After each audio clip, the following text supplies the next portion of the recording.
इस वीडियो में मैं चर्चा करने वाला हूं कि अगर स्टॉक मार्केट में ट्रेडिंग करते वक्त आपने लॉस कर दिया है और अगर आप लॉस में हैं, छोटे या बड़े लॉस में हैं, तो आप उस लॉस को किस तरह से कवर कर सकते हैं, धीरे धीरे या फिर तेज़ी के साथ उस लॉस को आप कैसे रिकवर करेंगे, इस वीडियो के अंदर चर्चा करूंगा। साथ में इस वीडियो के अंदर मैं आपको तरीका बताऊंगा कि लॉस आपका क्यों हुआ है, आप मार्केट में किस बिना तैयारी के आप मार्केट में ट्रेड कर रहे थे, आपने कौन कौन सी आपकी तैयारियों में चूक हुई थी जिसकी वजह से आपने स्टॉक मार्केट में लॉस कर दिया है और आपको ये वीडियो देखना पड़ रहा है। दोस्तों, मैं आपको बता दूं कि अगर हमें नदी में या किसी समुद्र में तैरने की प्रैक्टिस करनी है तो हमें पहले स्विमिंग पूल के अंदर कम गहराई वाले जगह पे तैरने की प्रैक्टिस करनी है। हमें अपनी क्षमताओं को समझना है कि हम कितनी गहराई तक तैर सकते हैं, हम कितनी दूरी तक तैर सकते हैं। ये सारी प्रैक्टिस किए बिना बहुत सारे नए ट्रेडर्स स्टॉक मार्केट में ट्रेडिंग करते हैं, ऑप्शंस के अंदर ट्रेडिंग करते हैं, फ्यूचर्स के अंदर ट्रेडिंग करते हैं, खासकर इंट्राडे ट्रेडिंग करते हैं। और इंट्राडे ट्रेडिंग एक फास्ट ट्रेडिंग ट्रिक है। फास्ट ट्रेडिंग इंट्राडे में एक ट्रेडर जो बहुत फास्ट ट्रेडिंग करना जानता है वही इंट्राडे में सर्वाइव करता है। इंट्राडे में 95% लोग लॉसेस में रहते हैं, ऐसा माना जाता है, और जो कि सही भी है कि बहुत फास्ट ट्रेडिंग आप नहीं कर सकते। दोस्तों, अगर आपने स्विमिंग पूल में आपने तैरने की प्रैक्टिस नहीं की है, आपने छोटी स्पीड वाली गाड़ी, कम स्पीड वाली गाड़ी चलाने की प्रैक्टिस नहीं करी है, तो आप समुद्र में नहीं तैर सकते। आप हाई स्पीड वाली फरारी, लैम्बोर्गिनी जो हाई स्पीड वाली गाड़ियाँ होती है वो भी नहीं चला सकते, ऐसा माना जाता है। और आपकी प्रैक्टिस में कहीं ना कहीं कमी होगी, आपके रिस्क मैनेजमेंट में कहीं ना कहीं कमी होगी, कुछ ना कुछ गलतियां हैं आपने की होंगी, इसकी वजह से ही आप स्टॉक मार्केट में अभी लॉस में हैं। लेकिन अगर आप लॉस में आ चुके हैं और उस लॉस को कवर करना चाहते हैं तो आप उस स्टॉक मार्केट को छोड़ें ना। स्टॉक मार्केट में सबसे बेहद और बिना रिस्क का जो एक सेगमेंट है निफ्टी का, इंडेक्स फंड का। इंडेक्स फंड में आप धीरे धीरे इन्वेस्टमेंट करके अपने लॉस को रिकवर कर सकते हैं। कैसे करना है इंडेक्स फंड में आपको इन्वेस्टमेंट करके अपने लॉसेस को रिकवर, इस वीडियो में मैं चर्चा करने वाला हूं। अगर आपका सपोज कीजिए 1 लाख रुपए का या 2 लाख रुपए या 5 लाख रुपए का लॉस हो गया है, या बड़े लॉसेस हैं या कम कैपिटल के साथ छोटे लॉसेस हो गए, तो आपको एक फंड आपको बना के रखना है। अगर वो फंड 1,50,000 रुपये का फंड आप दोबारा से इकट्ठा करते हैं और इंडेक्स के साथ आप ट्रेड करते हैं, इंडेक्स में आप इन्वेस्टमेंट करते हैं, जब जब इंडेक्स में भारी गिरावट देखने को मिलती है आप उस फंड को उस इंडेक्स के अंदर लगा सकते हैं। पहली गिरावट के साथ थोड़ा फंड लगाइए 30% का, दूसरी गिरावट के साथ 30% का, और जितना ज़्यादा गिरता है उतना ज़्यादा फंड आपको उस इंडेक्स के अंदर डालना है। क्योंकि कॉन्टिन्यूसली ये देखा गया है, आज की 20, 25, 30 साल की हिस्ट्री में देखा गया है कि जो हमारा इंडेक्स है कॉन्टिन्यूसली नए हाइज लगाता है, इंडेक्स कभी भी नहीं गिरता है। इंडेक्स में जो भी कंपनी है जो अच्छा परफॉर्मेंस नहीं देती हैं उनको इंडेक्स से बाहर निकाल दिया जाता है। तो यही कारण है कि इंडेक्स फंड जो है हमारा पूरी तरह से मैनेज रहता है। इंडेक्स फंड में रिस्क मैनेजमेंट इंडेक्स फंड में नहीं होता है, क्योंकि जो कंपनियां रिस्क पे होती हैं, जिनकी परफॉर्मेंस अच्छी नहीं होती है, उनको इंडेक्स फंड से निकाल दिया जाता है। केवल वही परफॉर्मर कंपनीज निफ्टी 50 के अंदर रहेंगी जिनकी परफॉर्मेंस क्वार्टर पर क्वार्टर बहुत अच्छी है, जिनके फंडामेंटल्स बहुत अच्छे हैं, और जो चार्ट पे भी बहुत अच्छी कंपनियां ऐसी होती हैं क्योंकि उनके चार्ट भी बहुत अच्छे होते हैं। अगर ऐसे किसी भी स्टॉक में, जो निफ्टी 50 का स्टॉक है, फंडामेंटली थोड़ा भी आप स्टॉक को वॉच करना जानते हैं, थोड़े से टेक्निकल एनालिसिस करना जानते हैं, तो कोई मतलब ही नहीं होगा कि आप किसी शेयर में इन्वेस्टमेंट करें। जैसा कि आपने देखा SBI, HDFC और बहुत सारे इस तरह के निफ्टी 50 के शेयर्स हैं जिन्होंने लोगों को अच्छा पैसा दिया है, लोगों ने उसमें इन्वेस्टमेंट करके बहुत अच्छा मुनाफा कमाया है।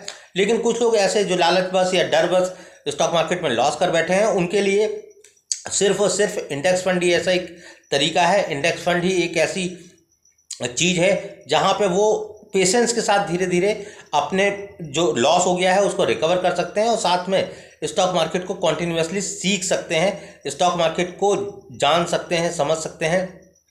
स्टॉक मार्केट देखिए हमेशा प्रैक्टिस का विषय रहा है। मैंने पिछले कई वीडियो में बताया है कि स्टॉक मार्केट प्रैक्टिस का विषय है। स्टॉक मार्केट में प्रैक्टिस उसी तरह करनी चाहिए कि अगर हमें किसी समुद्र की तैयारी करनी है, समुद्र में तैरने की तैयारी करनी है, तो हमें एक स्विमिंग पूल में तैरने की तैयारी से उसका अभ्यास करना चाहिए। हमें गहराई को समझना चाहिए, हमें अपने रिस्क मैनेजमेंट को समझना चाहिए, हमें अपनी स्ट्रेंथ को, स्टैमिना को समझना चाहिए। तो इन सारी समझ के साथ आप स्टॉक मार्केट में बहुत अच्छा परफॉर्मेंस कर सकते हैं, बहुत अच्छा परफॉर्म कर सकते हैं। आज की डेट में बहुत सारे लोग स्टॉक मार्केट में आ रहे हैं दूसरे देशों की तरह इंडिया में भी एक दिन ये भविष्य होगा कि ज़्यादातर लोग स्टॉक मार्केट में होंगे। स्टॉक मार्केट में रोज़ नए बदलाव हो रहे हैं। अभी जैसा कि डू नॉट एक्सरसाइज का ऑप्शन के प्रीमियम को लेकर बदलाव हुआ कि ऑप्शन के प्रीमियम हमें काटने पड़ेंगे। तो स्टॉक मार्केट में अपडेट रहना बहुत ज़रूरी है। स्टॉक मार्केट में हमेशा वो रूल्स काम नहीं कर सकते हैं। आए दिन हर साल या हर 2 साल पे रूल्स चेंज होते हैं। स्टॉक मार्केट में जो वॉल्यूम ऑप्शंस के अंदर अभी था वो आज से 6-7 साल पहले ऑप्शंस के अंदर वो वॉल्यूम नहीं था। जितनी स्टॉक ट्रेडिंग इंट्राडे के अंदर अब होती है उतनी पहले नहीं हुआ करती थी। पूरे दिन में स्टॉक मार्केट में कोई मूव नहीं होती थी। जो भी लोग ट्रेड करते थे लॉन्ग टर्म पोजीशंस बना के अपनी ट्रेड लेते थे। इंट्राडे ट्रेडिंग में बाई सेल उतना नहीं होता था जितना कि आज हो रहा है।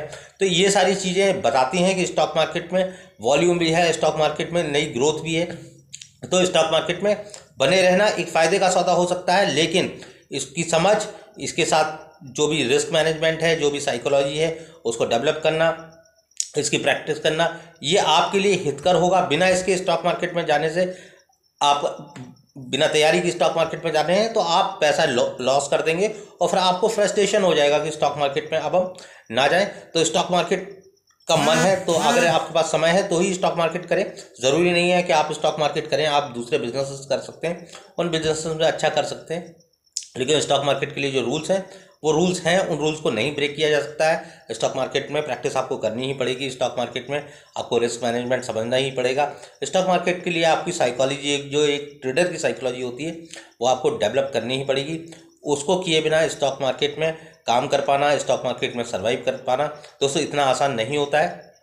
तो ये सब इतना मुश्किल भी नहीं है, लेकिन आपको डिसीजन लेने की ज़रूरत है कि आप स्टॉक मार्केट के लिए बने हैं या स्टॉक मार्केट आपके लिए बनी है या नहीं बनी है। क्योंकि स्टॉक मार्केट एक बहुत ही फैशनेबल ट्रेडिंग बिजनेस होता है जहाँ बहुत पैसे कमाए जा सकते हैं, लेकिन ज़्यादातर लोग बहुत पैसे इस मार्केट में गंवाते हैं। तो आप स्टॉक मार्केट आपके लिए कहीं गैम्बलिंग ना बन जाए, इस चीज़ का ज़रूर से ध्यान दीजिएगा। स्टॉक मार्केट में ट्रेड करते टाइम हमेशा आपको अपने रिस्क मैनेजमेंट को फॉलो करना है। स्टॉक मार्केट में ट्रेड करते टाइम आपको ये देखना है कि अगर आपका लॉस हो जाए, आपका जो ट्रेड लॉस में जाए, तो आप जो लॉस हो वो आप लॉस बियर कर सकें। उस लॉस की वजह से आपकी साइकोलॉजी पे कोई फ़र्क ना पड़े।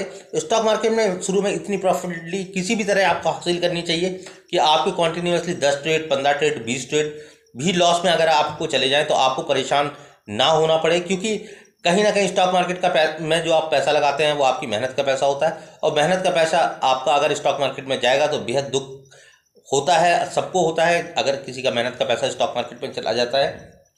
तो स्टॉक मार्केट में ट्रेडिंग के समय आप इन सब चीज़ों का ध्यान रखें, और स्टॉक मार्केट हमेशा ही एक प्रैक्टिस का विषय है। तो स्टॉक मार्केट की खूब प्रैक्टिस कीजिए। स्टॉक मार्केट में निफ्टी 20 के साथ इन्वेस्टमेंट करके जो आप भी है आप अपने लॉसेस कवर कर लीजिए। बहुत बहुत धन्यवाद।